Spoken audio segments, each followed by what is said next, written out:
नमस्कार बेटा। तो हम कर रहे थे कविता नंबर 5 नदी। यहाँ पर हम अभ्यास कर रहे थे पेज नंबर 27।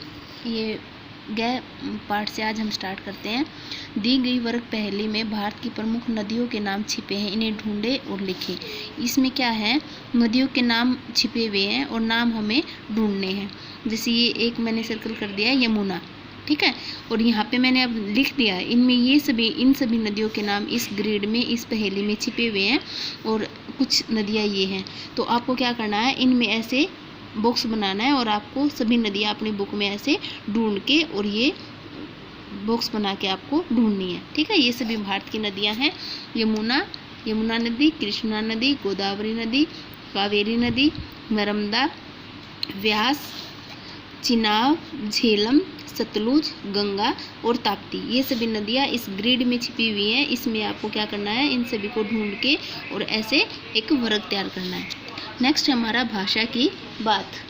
नेक्स्ट क्या है हमारा, भाषा की बात। जैसे नदी चलती है, नदी गिरती है। जब पहाड़ों से उठते तो ऊंचाई से नीचे नदी गिरती है। मैदानों में क्या करते हैं, नदी चलती है। उसके बाद नदी जब बहुत तेज पानी आता है, बहता है, तो नदी का पानी उछलता है, तरंगे उठती है, लहरें उठती हैं। उसके बाद नदी जब दूसरी नदी में मिलती है या समुद्र में जाती है, तब हम क्या कहते हैं, नदी मिलती है। ऐसे ही नदी बहती है। जब नदी का पानी चलता है तो हम क्या कहते हैं, नदी बह रही है। नदी में जब आगे कहीं धारा में कोई अड़चन आ जाती है, कहीं मोड़ आ जाता है, तो हम क्या कहेंगे, नदी मुड़ती है, जहाँ वो अपनी धारा को, अपने भाव को चेंज करती है। तो ऐसे इसमें पूछा गया है, चलना, उछलना, बहना, गिरना, मिलना, मुड़ना, ये सब क्या है, ये सभी क्रियाएं हैं, ठीक है। क्रियाएं क्या होती हैं, हमारी एक्शन वर्ड्स होते हैं, जिनको हम वर्ब्स बोलते हैं। इनसे किसी काम के होने का पता चलता है। जैसे हमें पता चला नदी चल रही है, नदी गिर रही है, तो क्या होता है, वर्ब्स, जिससे किसी काम के होने का पता चलता है, उसको हम क्या कहते हैं, क्रिया बोलते हैं। तो आप इनमें से कौन सी क्रियाएं करते हैं, आप भी तो, हम दिन भर में बहुत सारी क्रियाएं करते हैं। जैसे मैं चलता हूँ, मैं खेलता हूँ, मैं उछलता हूँ, मैं खाता हूँ, मैं देखता हूँ, मैं सोचता हूँ, ऐसे ही बहुत सारी क्रियाएं होती हैं। आप अपनी मर्जी से कोई भी क्रिया जो आप दिन में करते हो वो सभी आप लिख सकते हो। जो आप दिन में, जैसे मैं सोता हूँ, मैं खाता हूँ, पीता हूँ, चलता हूँ, बोलता हूँ, करता हूँ, ये सारी क्या होती है, हमारी क्रियाएँ होती हैं, ठीक है। ये आप अपनी मर्जी से ये भी लिख सकते हो और आप चेंज करके बदल के लिखना चाहे तो वो भी लिख सकते हो। अब हम करेंगे पेज नंबर 28। इसका ख पाठ में लिखा हुआ कुछ शब्द ऐसे हैं जो पूरे वाक्य का अर्थ देते हैं। जो जैसे हम कहते हैं अनेक शब्दों के लिए एक अर्थ, बहुत सारे शब्द होते हैं और उसको यदि हम एक वर्ड में, एक शब्द में लिख दें तो वो पूरे का हमारा क्या करता है, अर्थ देता है। जैसे अमर, जो कभी न मरे उसको हम क्या कहते हैं, अमर बोलते हैं। ऐसे कुछ हमने यहाँ दिखाई दिए, वो हमने करनी है, हमने 4th क्लास में भी किए थे बेटा, आपको पता है। तो ये ऐसे ही है, अनेक शब्दों के लिए एक शब्द या वाक्यांश के लिए एक शब्द। जो दिखाई न दे उसको क्या बोलेंगे, अदृश्य। दृश्य, दृश्य जो हमें दिखता है, और अदृश्य जो हमें दिखाई न दे। अगला हमारा दिखने और छिपने का खेल, जिसमें हम लुका छिपी बोलते हैं ना, लुका छिपी, कोई लुक जाता है, कोई छिप जाता है, ठीक है। एक बाकी सभी जो टीम होती है वो छिप जाती है और एक हमारा ढूंढता है बेटा। आगे हमारा जिसे जीता न जा सके, जिसे कोई भी जीत नहीं सकता, तो उसको बोलेंगे अजय। जे, जिसको जीता नहीं जा सकता, जे, अजय। जिसे मिटाए न जा सके, मिट, मिट और एमिट। जिसके सामने लग जाता है वो क्या दिखाता है, नहीं होने वाला, नेगेटिव सेंस दिखाता है, ऋणात्मक सेंस दिखाता है अधिकतर। तो एमिट, जिसे मिटाया न जा सके, एमिट। जिसे जीता न जा सके, अजय।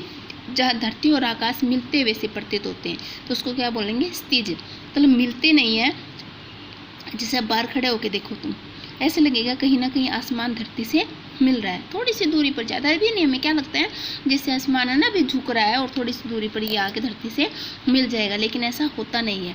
तो उसको हम क्या कहते हैं, स्थिज। जहाँ धरती और आकाश मिलते वैसे प्रतीत होते, जैसे दोनों आकाश और धरती एक दूसरे से अभी मिलेंगे, तो उस पोजीशन को क्या कहते हैं, स्थिज। नेक्स्ट है जिसकी उम्र लंबी हो, जिसकी उम्र लंबी है उसको क्या बोलते हैं, दीर्घायु।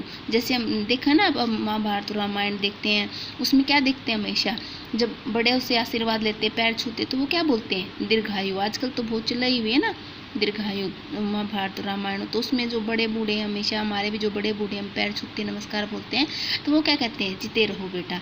तो दीर्घायु का मतलब क्या है, जीते रहो, लंबी उम्र हो। जो सब कुछ जानता हो उसको क्या बोलते हैं, सर्वज्ञ। जो सब कुछ जानता हो उसको क्या बोलेंगे, सर्वज्ञ।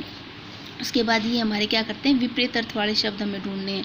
विपरीत क्या होता है, विलोम शब्द, जो एक दूसरे के उल्टा अर्थ देते हैं, जैसे छिपना, दिखना, चलना, रुकना, एक दूसरे के अपोजिट है। टेढ़ा, सीधा, नदी टेढ़ी चलती है फिर कहीं कहीं सीधी हो जाती है। मोटा, पतला, दिन, रात, सुंदर, कुरूप। कुरूप होता है जिसका रूप कुरु, मैंने कहा था ना, ये हमेशा मोस्टली में ऋणात्मक दिखाता, मतलब नेगेटिव सेंस दिखाता। कुरूप जिसका रूप अच्छा ना हो, सुंदर ना हो। आगे, पीछे, और कल, आज। ठीक है बेटा, तो ये हमारी जो हिंदी की एक्सरसाइज थी, अभ्यास था 5वीं कविता का, कंप्लीट हो गया है।